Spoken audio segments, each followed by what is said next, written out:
I'm curious what you think, though. You don't think Europe can go it alone? Do you think that NATO minus, if you're familiar with that concept, is a viable thing? I don't think the United States would ever fully leave NATO.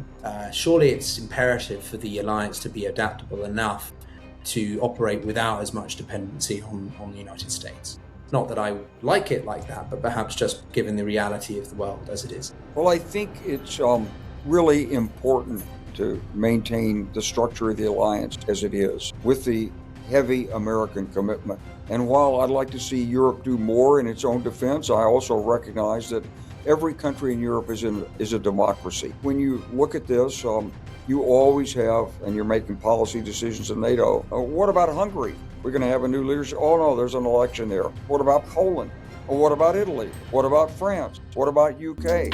This is The Global Gambit. You're watching The Global Gambit. My name is Pyotr Kurzin, and today we are joined by an exceptional guest, someone who is well known in the realms of military strategy, political dynamics, and most notably NATO, which is going to be one of the underpinning themes of this conversation. Indeed, I'm delighted to introduce General Wesley Clark, retired four-star US general and former Supreme Allied Commander of NATO, especially during the Kosovo conflict in the late 90s. General, it's an absolute delight to have you on, and I think a very pertinent time as well, given everything that Trump has been doing with Germany, with Spain, with the whole NATO alliance. And I suppose really in your experiences of being on the forefront in NATO, but also when you were running as a Democrat candidate during the 2000s, how do you look at what Trump is doing and try to assess it? Do you try to apply any rational decision making to his actions, or is it just too bizarre to even do that? Well, Pyotr, it's good to be with you on the podcast. And you threw a fastball at me right up front because I'm trying to really work at the military strategic level today. I did run for president. I was running as a Democrat because I thought the U.S. invasion of Iraq in 2003 was ill-advised. Not that Saddam Hussein was a nice guy, but I thought that the real issue was Iran behind it, and all of the other troubles in the region. I thought we could have, with smart sanctions, contained Saddam Hussein. And it turned out that I think I was right. It did not turn out the way we wanted it to, not because we didn't have good military, but because we didn't plan for what we call phase 4, which is what happened after you reached Baghdad, and drew me into the political arena. I've tried to back out of that and do business and talk strategy and not be partisan, because I think if you get partisan on these issues, you really lose sight of what's good for the country and even for the larger perspective of what's good for men and women all over the world. So you're asking me about President Trump. So right now we're in the midst of a conflict with Iran, and it's a very difficult position to be in. We've 49 years, we've known Iran's a bad regime. They've been after us for a long time.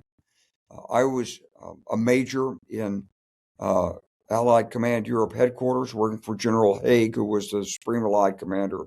1978-79, I was there as we forced the Shah out and allowed Khomeini to come in. And it was a bad play by the United States. Honestly, it was a mistake. We just didn't understand. We thought we could get a democracy with a man named Shapur Bakhtiar, and instead we got Ayatollah Khomeini and this very radical, hateful regime. And we've struggled with it ever since. I think President Trump is simply a man who is left holding the bag. If we'd kept the Joint Comprehensive Program of Action, we'd be right now worried about what we were going to do with Iran's nuclear aspirations. And that's exactly where we are right now. And in the meantime, Iran has built up a terrific ballistic missile capability with its most advanced missiles that actually penetrate the Patriot and some of the Israeli defensive schemes. So they were building toward a capacity to take out much of Israel without a nuclear weapon. I think the clock was really running against us. So I think the war with Iran was inevitable. So people are now judging President Trump on, what happened, how we got into this, and so forth. But I wanted to say this to set the stage, Pyotr, because I think it's important to understand that in the 21st century, we shouldn't have a country that's dedicated to the destruction of another country and the murder of millions of people. That's just wrong. And that Iranian regime has taken a wonderful group of people in Iran down the exact wrong direction. So I think that's a fundamental issue that not only the United States and Israel, but Europe itself and even Asia has to recognize.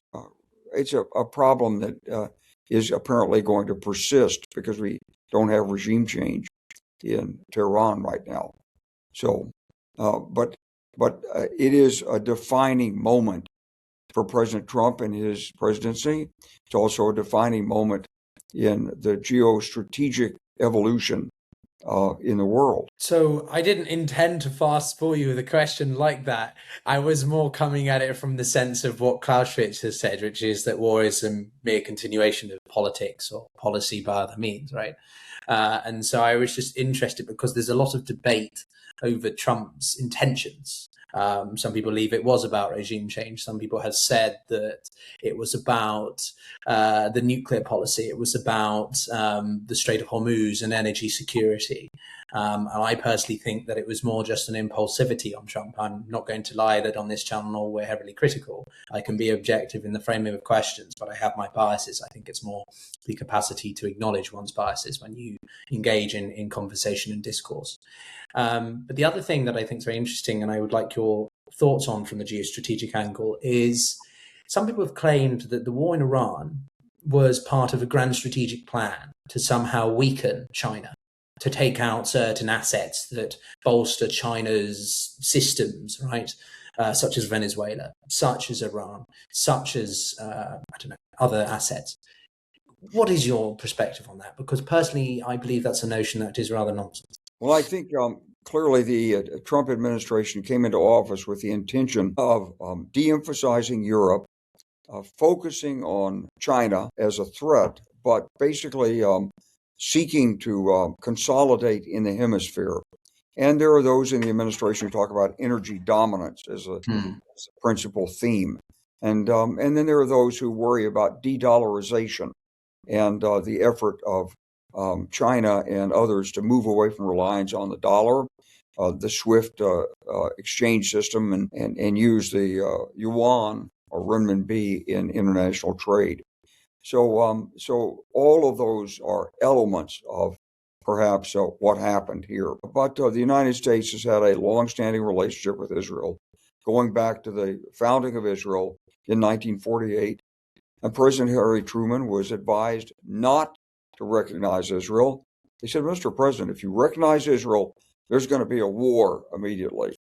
Well, I think it was like August or September of 1948. He wanted to be elected. He was, as you may recall, and maybe the viewers don't, but he was the vice president who took over when Roosevelt died. So he'd never actually been elected. And he was behind in the polls. And so he was expected to lose. So maybe he saw justice. Maybe he saw the plight of the Jewish people. Maybe he just saw politics. We don't know at this point. But he did recognize Israel. War did ensue. And ever since that time, we've had a very close strategic relationship with Israel because we saw it as the leading edge of democratization and human rights in the region. And so I think beyond simply worrying about China, worrying about oil, energy dominance, and so forth, I think it really was more about Israel and Israel's security. Okay, interesting. Now, one of the broader, shall we say, reflections that has come away from Trump's first year again back in office is simply a shift away from institutions like UN, like NATO, Trump seems to approach the world with a very zero-sum game view, that might is right, and the use of military power, of hard power is the only way, the best way to get things done. Now, obviously, that seems a bit confusing because of his relationship with Vladimir Putin, his relationship with Xi. And as someone who's been at the very front of alliances that are so important, I think the alliance network the United States has built over the past 80 years since the Second World War is its strongest asset in many ways. And Trump seems hell-bent on undoing a lot of that. How do you feel about that? How do you look at this and think, is it just a phase of this administration and that America can return to a previous period like under Biden or the Obama era? Or do you think it's largely a shift that we can't unravel because of just how much Trump is taking a flame? Well, a couple of things. Number one, I think we have to understand that with Europe and the United States, we're bound to rely on each other. We have mostly common values. We share heritage. We're the greatest foreign investment partners with each other and trade. And so we're bound together. If we want to manage China, we've got to have Europe on our side. We can't have Europe as an independent force out there. And from the time that we looked at the Soviet threat emerging in 1949, we realized that the way to deal with it was not to wait, but to strengthen Europe. And a stable Europe is a peaceful Europe, and a Europe on our side that's stable and peaceful is a major force for peace and stability and economic growth in the world. That's been the formula. It's never been an easy formula to apply. From the very beginning, the first Supreme Allied Commander of Europe, General Dwight Eisenhower, complained that the British and French weren't pulling their weight. They promised us divisions, and they didn't produce. And that's what he said to President Truman. And he was right. There's always been an issue about burden sharing in the alliance. And the alliance has gone from crisis to crisis. At one point, in 1956, the British and French invaded Egypt. President Eisenhower told them no. That was a crisis. President Kennedy promised the Europeans they could have access to U.S. nuclear missiles on a multilateral force, and then changed his mind. France got mad. De Gaulle withdrew from the military structure. That was a crisis. The United States fought in Vietnam. We neglected our commitments. I was part of the force then, and my classmates from West Point went to Germany, and all of a sudden, as second lieutenants, they were leading companies that should have been led by captains because the captains were in Vietnam. And so even then, there were crises. We had a crisis with Germany over nuclear modernization when I was a major and working for General Haig in 1979. So there was another crisis when we modernized in the early 1980s over the neutron bomb. So we've gone through crisis after crisis after crisis. And Americans always have found it difficult. Who are all these little countries? Why do they have their different languages? This is so annoying. These countries, they only have 10 or 15 million people in them. And why do I have to go to a dinner at night when I'm tired from jet lag? And I heard this all the time when I was at NATO. Very curious. When I became the J5 in Washington in 1994, people said, "Now, sir, you're going to have to look at a lot of things, but these NATO things, they're gonna drive you crazy. They send these communiques in, and you'll see the same communique 4 or 5 times, and they change happy to glad, glad to happy, happy to glad, and it'll eat up 3/4 of your day." So from the beginning, there's been these frictions. And the other thing that's happened, of course, in the armed forces is we've had fewer and fewer military who've lived in Germany. I lived in Bamberg, Germany for a year and a half. I was an operations officer in a battalion and later at a brigade before I went to Belgium to work for General Haig. And so I learned a little German. We socialized with German officers. And so much of the American Army was really acculturated and strongly believed in the mission. But after 9/11, after the successive drawdowns of forces. Officers today, Germany's a foreign country. Chancellor Kohl told me when I first made my call on him in 1997, he said, your primary mission is to maintain the German-American relationship, because as Americans withdraw, and America was seeking the peace dividend, and we were pulling our forces out, he said, you're going to have less cultural relations with Germany, and it's going to be harder for us to maintain this transatlantic relationship, and you needed to devote a lot of attention to it. So I did as NATO commander, but it's become increasingly difficult then after 9/11, after so forth. So if you look at President Trump, it's just, it's part of a continuum of America moving beyond that period.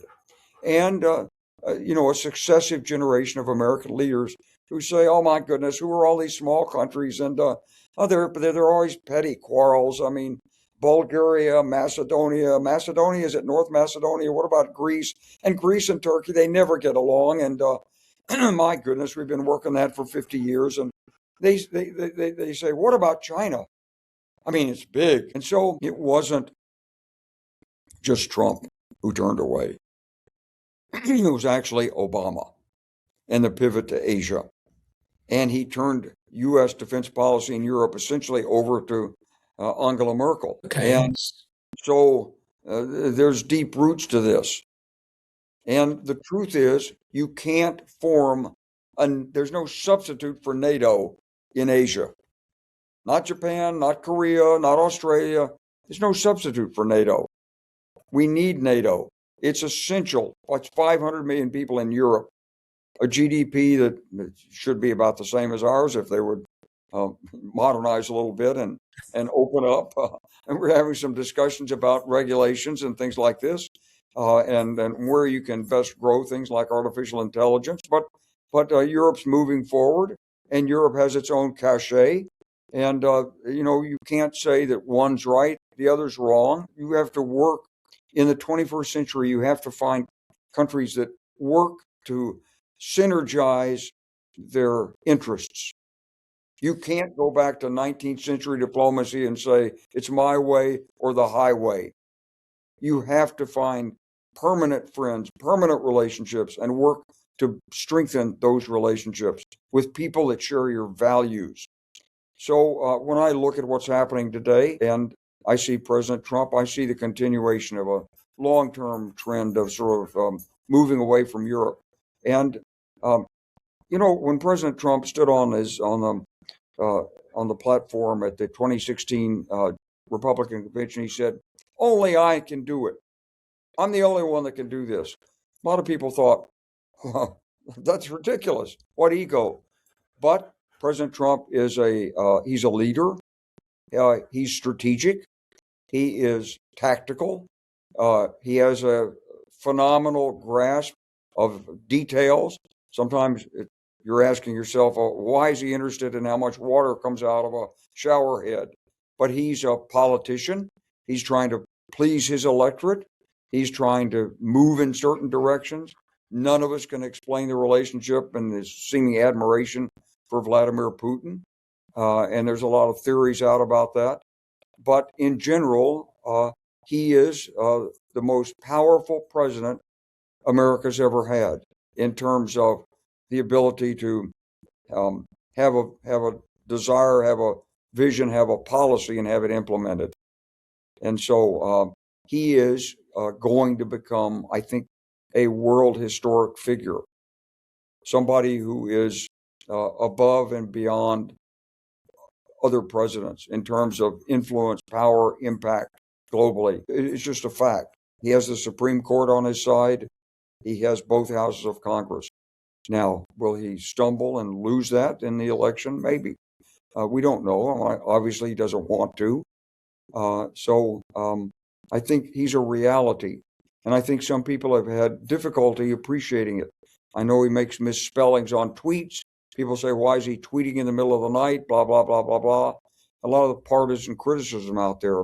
but I think people make a big mistake to underestimate him. I have to be honest, I'm quite surprised by that final point there, General Clark, but I want to push you a little bit on some other things you said as well, because you were overseeing NATO during arguably the most pivotal time, other than maybe what we're doing right now, largely perhaps because of Trump's choices. The 90s was an unprecedented demonstration of unipolar power, of the United States primacy, but we've seen a gradual end to the long peace, to the peace dividend. And now there's a lot of debate around whether NATO can survive. Firstly, I think it can. I'm curious what you think, though. You don't think Europe can go it alone? Do you think that NATO minus, if you're familiar with that concept, is a viable thing? I don't think the United States would ever fully leave NATO, but I don't think it can. But I wonder how much it is within the interests of Europe to be more autonomous, regardless of what happens with the United States, with or without Trump, if Rubio's elected next or someone like Gavin Newsom comes into office. Surely it's imperative for the alliance to be adaptable enough to operate without as much dependency on the United States. Not that I would like it like that, but perhaps just given the reality of the world as it is. Well, I think it's really important to maintain the structure of the alliance as it is, with the heavy American commitment. And while I'd like to see Europe do more in its own defense, I also recognize that every country in Europe is a democracy.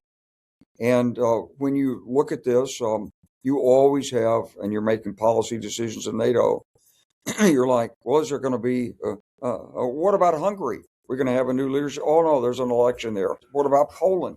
Or what about Italy? What about France? What about UK? If you look at an alliance of 32 countries, I mean, there's an election every 3 or 4 months. And so when you're trying to get things done, you need a central core of direction. And it's been difficult, even though it's been 75 years, 80 years since World War II. It's still difficult for the largest economy in Europe to lead others and be accepted as selfless in leadership as America was during the Cold War period. Every country has to follow its self-interest. Germany has been an export-oriented economy.